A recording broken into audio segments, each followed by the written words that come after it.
8h di juróom-ñetti waxtu jot ci RFM ñu dikk ak yéen ci xibaar yi. El Hadj Ndiogou Diène. li ci gën a fës coow laa ngi wéy ba léegi ci mbirum mbëbës ministre Abdou Karim Fofana leeral ne duñu tëj seen boobu mbëbës waaye dañ koy yeesal ba mu méngoo ko jamono ci wàllu liggéey mbalit ñii di ingénieur ak technicien yi ci mbay mi mere lool seen ministre nee nañu nag dañ leen seetaan amuñu payoor yu baax rax si dool yi seen anamu liggéey jafe na lool la Luc Nicolaï di wéyal xiifal gi mu tàmbali àjjuma ba léegi ca kaso bu Ndar promoteur lamb bi di sàkku ñu indi ko Mbour wala Thiès ngir mu jege njabootam réew Afrique sow jant yi bokk ci UEMOA nar a am xaalis bu bees muy ECO nag nar a wutu CFA lu ko dalee weeru juillet atum 2020 bu ñu sukkandikoo ci président Côte d'Ivoire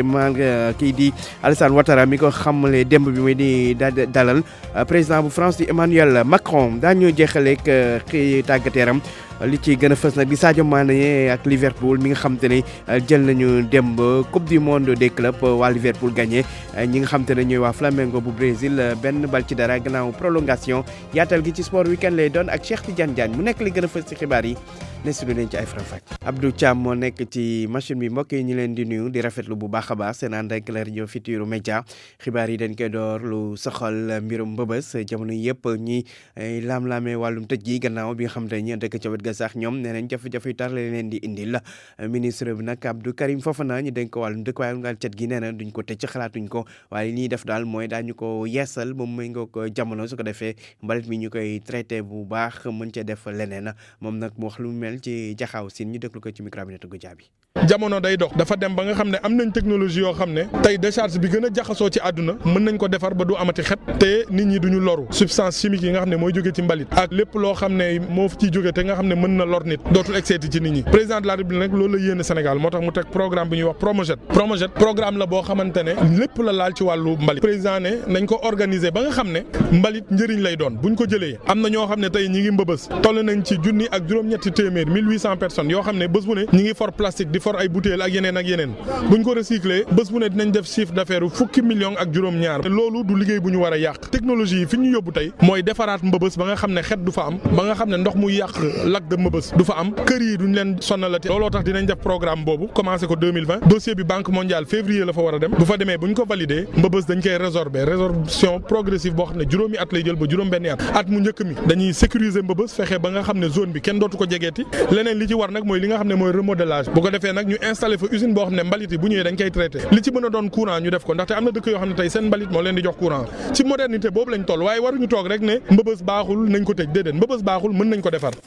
mbëbës baaxul mën nañ ko defar di kàddu yi Abdou Karim Fofana moom ministre urbanisme logement ak hygiène publique yëkkati yooyu la kàddu gannaaw bi mu doon teew ci ndaje bu ndalamal ca Jaxaw Siin doon fa mag waxtaane wàllum suuf sax li ñuy des ak wàllum tabax gi nga xam te ne moo ko yor projet bi nguur gi tëral di nag téeméeri junni kër ci loolu nag daal nañu tàmbali mbind mi waaye ci internet lay doon tax nag ñu bëri ci askan wi yëguñu ko ci liñ ci laaj neneen nag xibaar war naa mën a gën a jàll am na ñoo xam te ne mbir moom soxlu leen ndax dañoo jàpp ne ay naxembaay la reportage Oumou Jegaan ñaaw plateforme gi ñu jagleel inscription projet 100 000 logements ubbi na ay buntam niki aljuma ji muy mbir bu ñu bëri ci askan wi réere woon. non inscrire gu ma ci quoi non dama koy yëgul. mosuma koy maa ngi koy doog a yëg nii quoi. dégguma ko donte sax mi ngi soog a yëg amalum bile projet Ibrahima Lo di sàkku ñu gën ko siiwal. yoon la ñu dugg ci nit ñi xamal lan lool parce que am na ñoo xamante ni kon nu ma ko ñàkkee xam bëri naa ay copains yoo xam ñoo bokk waar bi te ñoo xamuñu lool. c'est important ngeen dugg ci biir nañu xamal leen ko. Fatou di ab étudiant bu nekk ci daara kawe ji di xamle ñàkk yëkk bi mu ko yàq wàññilu ko dara ci ay yitteem ndax daa jàpp ni projet bi mbirum politique dong la. fekkee tam loolu mi ngi am intéressé wu ma man chômage des jeunes loolu moo ma intéressé ma jàpp ni balaa moo wax ci loolu waroon naa lijjanti mbiru chômage u élèves yi ak étudiants yi nekk ci dëkk bi nit ñi di ñàkk liggéey dafa am tendance à chaque fois lu ma commencé du ko àggali tàmbali leneen. genre de concurrence wala dafa bëgg a am 3e mandat wala. bu ñu sukkandikoo ci Abdou Karim Fofana di jëwrin gi ñu dénk wàllum urbanisme logement ak hygiène publique lu tollook 10 000 citoyens jot nañu bindu ci bile plateforme. mu jegaan ñax wax ci ñi nga xam te ne ñooy ingénieur technicien ak liggéeykat yi yëngu ci wàllu mbay ñoom nag mer ñu def ndaxte neneen ci anam yu jafe-jafe la ñuy liggéeyee seen i bureau demewu ni màggetaay gu jéggi dayum rax si dool tamit seen payoor baaxul ak tamit yenn prime yoo xam te ne amuñu ko ñu ci sàkk nag ministre bi dénk may mi mu gën leen a bàyyi xel ndax daf mel na leen seetaana ñu ngi ko xam ne ci ndaje bu doon amal ca Kaolack Cheikh Aba Diémé yor seen kàddu ci micro Ibrahima Diamé. li nga xam ne dëgg-dëgg moo tax agriculture Sénégal mënta jëm kanam mooy ñi nga xam ne ñoo jàng mbay di ay ingénieur di ay technicien supérieur joxuñu leen seen gëdd joxuñu leen matuwaay yi war ndax ñu mën a def seen liggéey loolu tey jii moo jur problème bi nga xamante ni nii moom la Sénégal di jàkkaarloo di daj ci wàllu mbay mi. balaa may sori li ñuy njëkk a delluwaat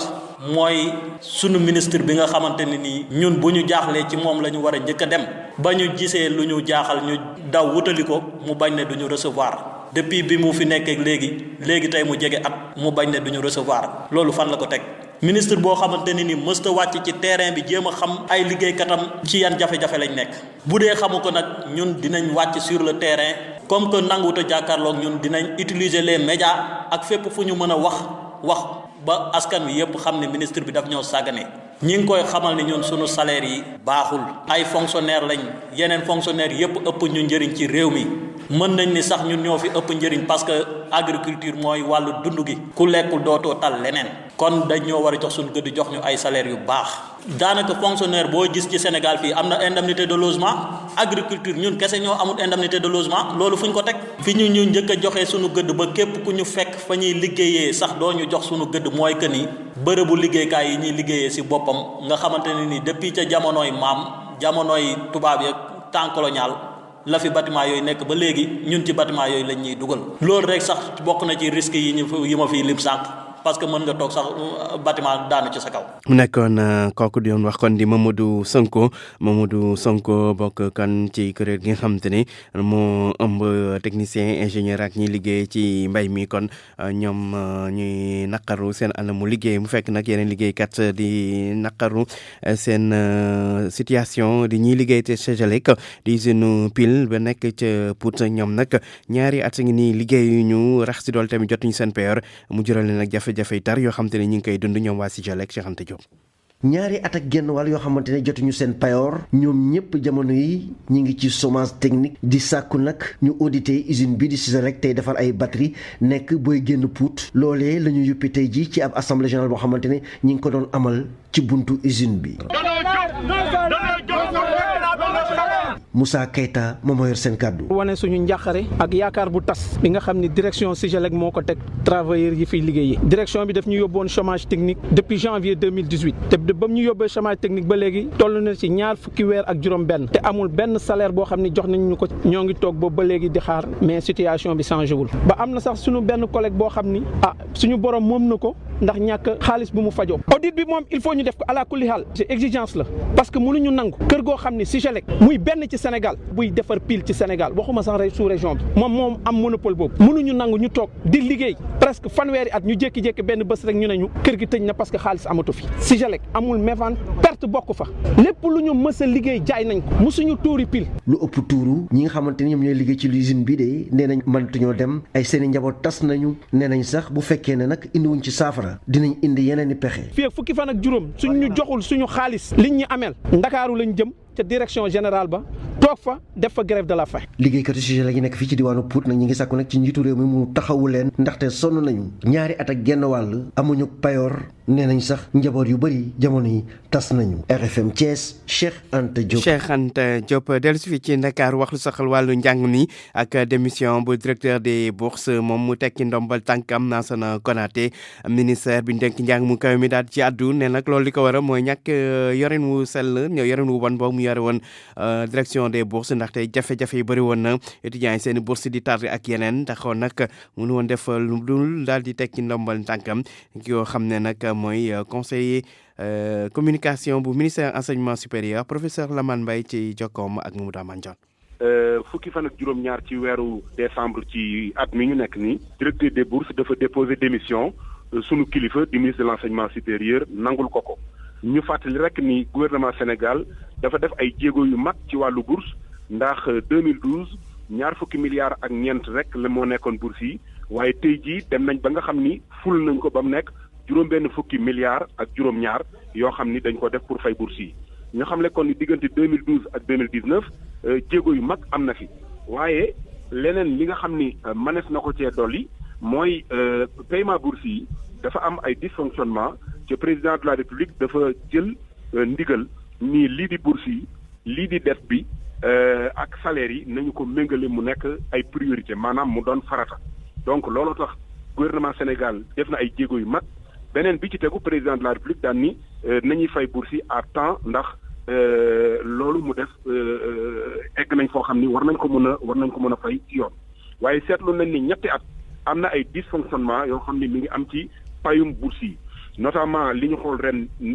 fu mel ni université Gaston Berger ñoo xam ni dagg nañ seen bourse ñu ngi leen tuddee des ayants droit nga xam ne dañ leen a génne ci liste yi ministère de la recherche nag ak de l'enseignement supérieur dafa jël décision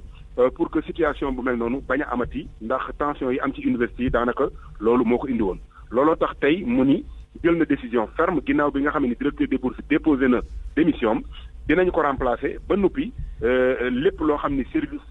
public mi ngi ci ministère de l'enseignement supérieur dana xar tànk tubéem. mu nekkoon professeur Lamane Mbaye moom professeur Lamane Mbaye nekk conseil communication bu ministre bi dénk wàllu njàng mu kawe mi 8h tegal fukki minute ak ñaar. pour man RFM mooy rajo bi gën a jege askan wi. RFM rajo bi jaamu seen soxla. wax ci wàllum yoon ak mbirum Luc Nicolaï moom promoteur lamb bi ajjuma ba léegi nag ma nga ñu tëj ca kaso bu Ndar loolu nag gannaaw coowal Lamantin bi ci mbirum drogue bi ñu daanoon ko ci juróomi atu kaso mu waroon koo tëdd ñu daal di ko ci jàpp yóbbu ko kon ca Ndar waaye nag dafa yegg foofu rek tàmbali di xiifal li ko waral mooy nee na daal bëgg ñu indi ko Thiès wala Mbour mu jege njabootam ndaxte foofu ca Ndar daal amu fay mbokkum avocat bi nag dugal kayit di yaakaar ne daal daañu topp sàkkuteefam googu maanaam ñu yóbbu ko Mbour wala Thiès moom Luc Nicolaï ñu déglu avocat am maître Baboucar Cissé ci jokkoom ak Mamadou Amane Dione. dëmb déjà bu ñu nekkoon ci bureau procureur de la République de Mbour moom wax na ne moom day observer grève de la faim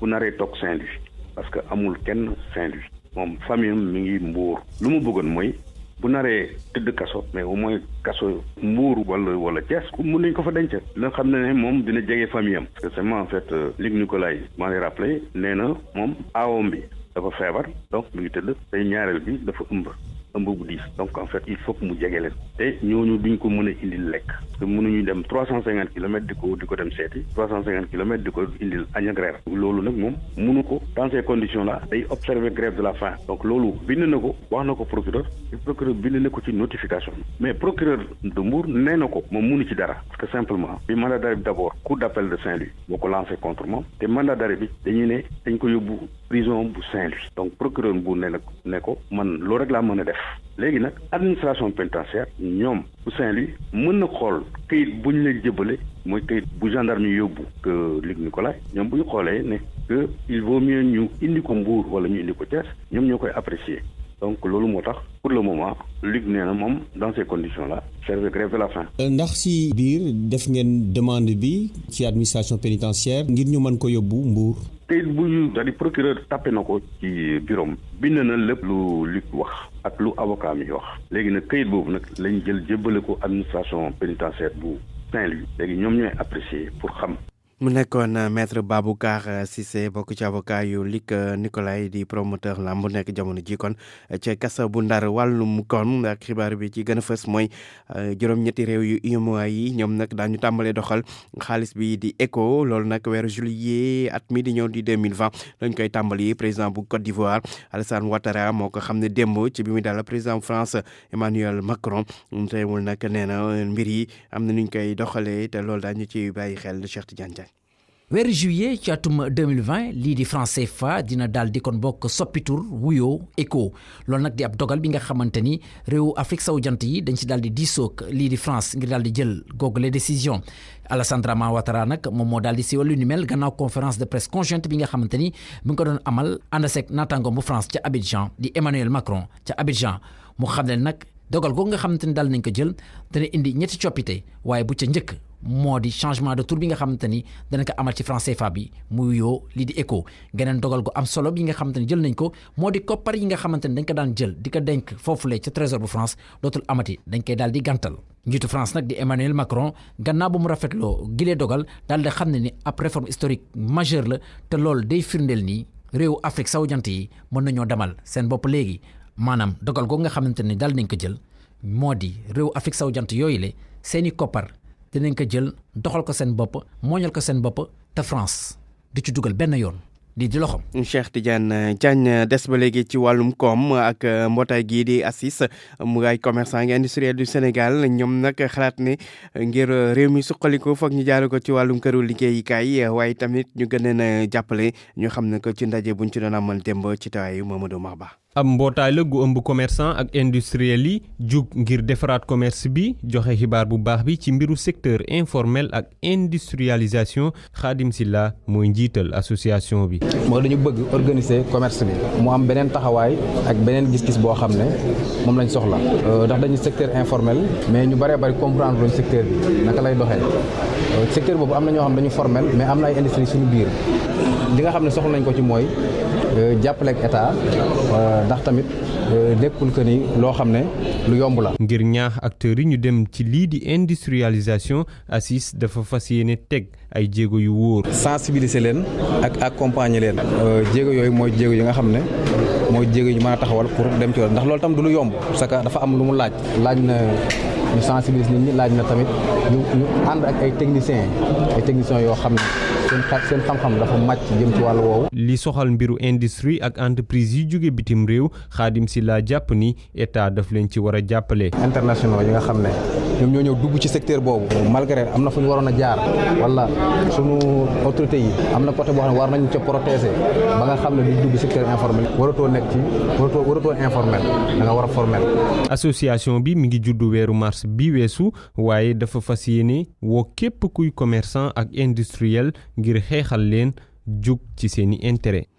Mamadou Mahba tiis ci xibaar yi di génn kàddu la Carmelo Sagna moom Carmelo Sagna daal di génn àdduna nag démb gannaaw feebar bu ko tëraloon Carmelo Sagna jotoon fee jiite kër gi di SAR société africaine de raffinage jamono Ablaye Wade moom sax jotoon nañ ko téye gannaaw di ci doon amal ci ndorteelu nguurug Macky Sall laata nag muy am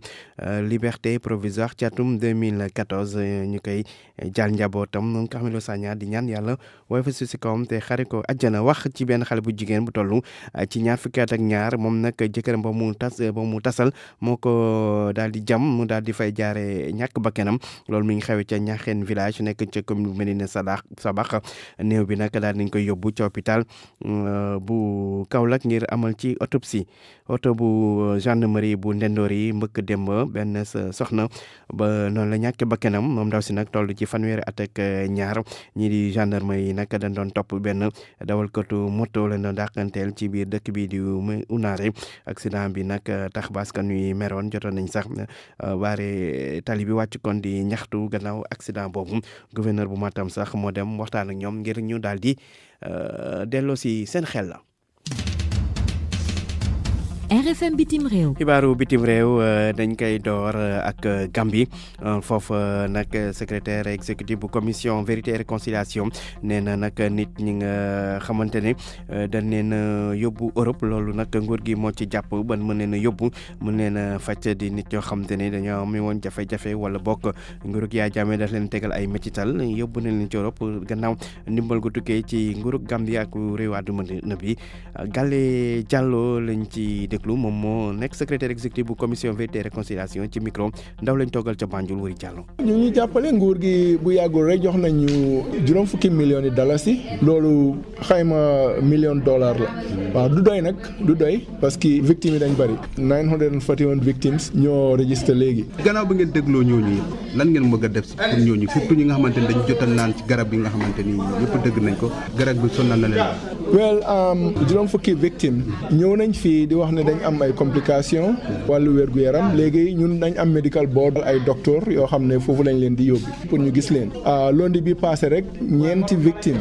ñoo xam ne ñenn ñi dañ leen feteloon avril 2000 étudiants yi dañ génnoon soldats yi fetel leen am na si ñoo xam ne ba tey ñu ngi am ay bal seen yaram yi ñetti si ñooñu ak kenn si avril 2006 ñoom dem nañ Turquie dem yóbbu nañ leen Turquie pour ñu dem faju ji foofu ku ñëw rek ne da nga am health complication nañ la register ba pare nañ la yóbbu si medical board bi ñu dem gis la dañuy def daal luñ mun pour dimbale leen si wàllu wér-gu-yaram ñu faju communauté internationale bi comme Turquie seen ambassade bi nekk fii ñoom ñoo ñu dimbale pour mun a yóbbu victime yi Turquie pour medical treatment foofu te duñ fay dara victime bu nekk suñ demee ba déterminer ne yow victime nga il faut nga am réparation maanaam ndàmpaay buñ la jox. mu nekkoon Gale Diallo moom nag mooy secrétaire exécutif bu commission réconciliation et vérité foofa ca Banjul dem ba Mali toll ci fanweer terroriste ak ñett la ñu daal di nag gàntal seen i pexe ca dëkk bi di diwaanu Mopti nekk ca diggu réew ma l'armée bu France nag ñoo ko xam ne gannaaw opération bu doon amal soldat France yi daal nañu tamit fexe ba ñu bàyyi ñaari gendarme Mali yoo xam te ne ñii di jaadi si dañ leen jàppoon na daaneel ak Centrafrique président ba fa woon François Bozizé moom nag démb daal di génn bu njëkk démb ci kanamu mbooloo ay junni doomu aadama di ay farandoom daal di koy sargal bu baax a baax ci meeting bu ñu doon amal ca Bangui ca capitale ba waaye moom François Bozizé yëkkatiwul benn kàddu teewul ay ñooñum neneen ñi li ñu bëgg daal mooy mu daal di koy falaat ci bopp réew ma mu jëlaat ko. xibaaru tàggat yaram sport weekend Cheikh Tidiane Diagne lañ ci àndal. mbokk yi dal nag jàmm ci sport weekend Cheikh Tidiane Diagne moo féetee ci micro bi ci machine gi Amady Ndiaye dañu koy daal di door rek wàllu football ak Ligue 1 bi ñu ngi seen 3e journée stade Djibril Diagne bu Denis Biram Ndaw foofu génération foot dafa daal di ñàkk ci diggante mag ñi di waa ñaari tali ñaari ball ci benn guléet nag génération foot di ñàkk foofu la ci championnat gannaaw saison 2017-2018 la fa gëj a ñàkk gannaaw loolee nag itam ki nga xam te ne moo di Pape Thiaw di entraîneur bu ñaari tali daal na rafetlu taxawaayu gonem yi ñu déglu ko ci yaatal. bon après ñu sant yàlla si jël 3-1 parce que tamit terrain bi ñëw di terrain bu facile bi équipe bi bëre fii ñëw di gagné mais ñun amoon benn certitude comme quoi on avait aussi confiance comme quoi mënoon nañ ko def yàlla may ñu ko di sant yàlla di wax alhamdulilah maintenant travail bi day continuer voilà continuer ça reste pas sur match bi kese donc surtout bu c'est pas ñu parce que tamit c'est l'équipe championne du Sénégal yàlla rek pour xaar ay équipe ñu may ñu jouer benn situation comme ça on défend di leen santé bi ñu récupéré di gën a dem non ñu am benn philosophie booy respecté nañ ko bu baax a baax et puis voilà sur l'ensemble du match bi yëpp ñu gisee ak ñu compré ñu récupéré bali transition bi mooy ñu liggéey da loo xam ne si ñun la nekk depuis daaw ba léegi donc ñu koy continuer di liggéey c'est pas parce que j'ai la dañu changé ñu war a jouer. Djibi Fall moom nag am na jàngat ci mbir mi jàpp ne na du meilleure équipe moom moo daal di gagné waaye teewul ba tey yëf yi dinañ ko daal di jooyanti ñu déglu ko ci micro Abdoulaye Diouf. day félicité adversaire bi ci victoire am parce que dañu ne 2-1 mais buñ ko dee jàngat adversaire bi jàpp nañu deful match bu extraordinaire pour gagner ñu mais ñun ñoo may tuuti ci bii ñu jël parce que ñun waxoon nañ suñu joueur ne adversaire bi ci balle arrêté rek la ñu mën a dugal parce que loolu bokk na ci ay point fort am waxoon nañ suñu joueur bi adversaire bu ñëwee tamit di football day renforcer défense donc pour peu de donc loolu doonut am na ko donc ñun ñoo war a def le jeu ñun ñoo war a def le jeu ba pare jéem a concentré wu ci occasion yi ñoom parce que bu ñu leen njëkkee dugal ñu xëy na match gën a yomb si mais defuñu ko parce que occasion yi am dugaluñu ko après nag ci leen jëlee bi daal arrêté boo xam ni xëy na mën nañu njëkkante ballon yi mais suñu joueur dafa taxaw waaj jaar ci kanam li ñuy xaar xamoon nañ ko mais réagir nañ ci loolu donc am nañu occasion raté ko donc championnat la li ñuy def mooy dem defarwaat xam ni match yi mel ni toujours moo ñuy xaar. ca stade Lat Dior bu Thiès foofu SNEIPS bu Thiès ak Jaraaf bu Dakar ñoo fa daal di tase ndam demul ndam dikul ku ci nekk jot naa dugal moromam benn but jàppale nag Jaraaf boobu moo di poñam bu njëkk bi nga xamante ni daal dina ko am ci gile championnat dimanche maanaam danañ daal di amal ay jongante itam ca stade Amadou Barry bu Guédiawaye 16h30 diggante Union Sportive bu Gorée lay daal doon ak Jàmbaar bu Saly stade Caroline Faye bu Mbour googule waxtu stade de Mbour moo fa daal la ñuy di waa Teungueth FC ca Ziguinchor stade Aline Sitoé Diatta Casa ak Ndiambour danañ fa daal di tase ca stade Alassane Djigo bu Pikine itam dana am geneen jongante 17h diggante AS Pikine Pikine ak Mbour Petite Côte. Stade Ibrahima Boye 17h diggante AS Douanes lay daal di doon ak ñi di waa Dakar Sacré-Cœur. Ligue 2 bi itam dana am ay jongante ñeel li nga xam te ne daal moo di seen 3e journée ci wàllu résultat. Jamono bu Fatick moom dafa fekki Kër Madior ci dëkkam ca Mbour daal di ko daal ñaari bal ci dara. Stade Massène Sène bu Fatick geneen équipe Fatick moo di EJ Fatick moom itam daal di fa am ndam ci diggante ak Demba Diop FC 2-0. Stade Lamine Gueye bu Kaolack Sonacos bu Bawol dafa daal di ñàkk diggante ak Linguère bu Saint-Louis benn bal ci dara. la ca des nag ci jongante danañ ko daal di amal niki dimanche gi stade Lat Dior bu Thiès ñaari jongante 15h30 diggante Amitié FC ak Duc ba ca des diggante Thiès FC ak Union Sportive bu Wakam stade Ngalandou Diouf 16h30 Port moo fay tas ak ñi di waa GFC altine stade Alassane Djigo bu Pikine 16h30 diggante Renaissance lay daal di doon ak ñi di waa Africa Promo Foot.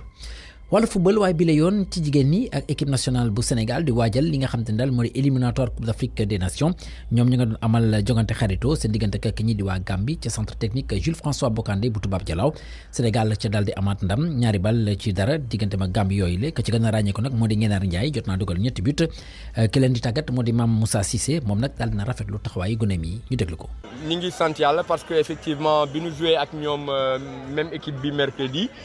gisoon nañu ay problème donte dugaloon nañ ñetti but mais si wàllu jeu bi amoon na problème yu bëri xam ni amoon nañ ko fii mooy souvent fii yi dañuy am problème de choix bu ñu yoree ballon bi donc au niveau de animation offensive bi on avait quelques problèmes liggéey nañ si tey tane na même su fekkee ni première période bi tey xaw ma si kontaan dugal nañu 2 buts mais si wàllu jeu bi kontaanu moon trop si li nga xam ni xale yi moom nañu def mais bi ñu ñëwee deuxième période bi ñu waxaat saa ak ñoom je pense que c'était mieux dans la gestion ñu maîtriser nañu jeu bi passante nañu ba am si ay décalage ba mun a am ay buts donc ñu xam ni rek équipe bu jeune nañu am ñu ngi si reconstruction bi temps bi ñu am doyagul pour que ñu gis un spectacle de meilleure qualité parce que je pense que ni c'est vrai que gagné nañu mais am na liggéey boo xam ni des na mais li nga xam ni tey moom laay retenir moom mooy xale yi xeex nañu joxe nañu li ñu am li tax ñu ñëw football ci fii Thiès mooy permettre xale yi ñu nekk ci environnement au niveau bi parce que daf leen di manquer souvent jouru match compétition nañ daan gis lii dugg ci vestiaire génn ci gis public bi tey déjà ñu commencé habitué wu ci loolu c'est un facteur important dans la gestion de la haute compétition donc vraiment ñuy féliciter xale yi pour li nga xam ni des na après ñun dinañu def jàngat bi nga xam ni war na ci pour mën a améliorer équipe bi ci wàllu jeu bi yokk ci yeneen incha allah.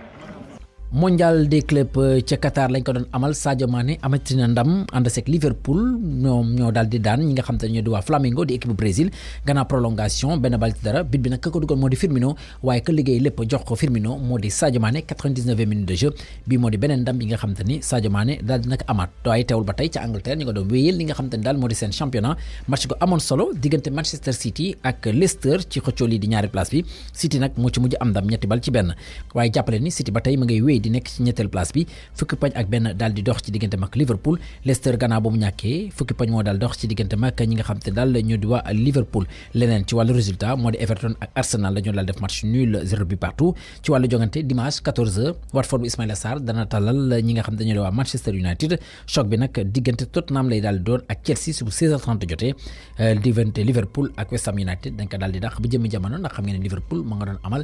final lii di Coupe du monde des clubs ca Espagne foofu ñaari équipe ñoom ñooy door dàqe ngir jël li nga xam te ne daal moo di titre champion bi moo di FC Barcelone ak Real Madrid FC Barcelone niki samedi gi daal na am ndam ca dëkkam 4-1 diggante mag ñi di waa Alaves Real Madrid moom dana am jongante niki dimanche gi diggante mag Atlético Bilbao ci bu 20h jotee ba ca amee ndam dana fekki ñi di waa FC Barcelone ci bopp raw gàddu gi championnat bu Italie ñoom itam ñi ngay wéy di amal seen jongante ka féetee ci bopp raw gàddu gi moo di Inter Milan niki samedi gi ci seen 17e journée daal na am ndam ñeent ci dara diggante mag ñi di waa Genoa fekk Juventus de Turin ci bopp raw gàddu gi Juventus de Turin moom mercredi gi weesu woon amoon na ndam ca Gênes diggante mag Sampdoria ñaari bal ci benn championnat bu Allemagne ñoom ñu ngi seen 17e journée ka féete ci bopp raw gàddu gi moo di Leipzig moom dafa daal di daan ñi di waa Augsbourg ñetti bal ci benn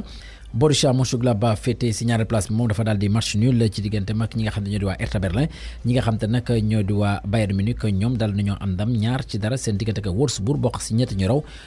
Dortmund moom dafa ñàkkoon ci diggante mag Hoffenheim niki àjjuma gi ñaari bal ci benn ñu daal di ko jeexale ak championnat bu France ba tey Paris Saint-Germain ma ngay wéy di nekk ci bopp raw gàddu gi moom daal na am ndam ci diggante mag ñi di waa Amiens ñeenti bal ci benn geneen jongante moo di Olympique ba Marseille gën a dëggal boppam si ñaari place bi gannaaw ba mu amee ndam diggante mag Nîmes ca Vélodrome 3-0 doomu Sénégal yi nag ca ràññeeku ci gile journée ci championnat bu France moo di Habib Diallo mi nga xamante ni dugalal na pour équipe bi di Metz mujj match nul seen diggante ak Dijon ku ci nekk jot naa dugal moromam ñaari but sport weekend fii lañ koy daal di yemale Cheikh Tidiane Diagne moo féetee ci micro bi ci machine gi Amady Ndiaye di ko jaajëfal di rafetlu si ànd ak rajo Futurs Médias. kay jaajëfal moom tamit Cheikh Tidiane Diagne mbokk yi foofu la ñu ci xibaar yi ñu defu pàttali ci gënoon fës. El Hadj Ndiogou Dieng. coow laa ngi wéy ba léegi ci mbirum Mbëbës ministre Abdou Karim Fofana leeral ne dañu tëj seen boobu Mbëbës waaye dañ koy yeesal ba mu méngoog jamono ci wàllu liggéey mbalit ñii di ingénieur ak technicien yi ci mbay mi mere lool seen ministre nee nañu da neen seetaan am ñu payoor yu baax rax si dool yi seen mu liggéey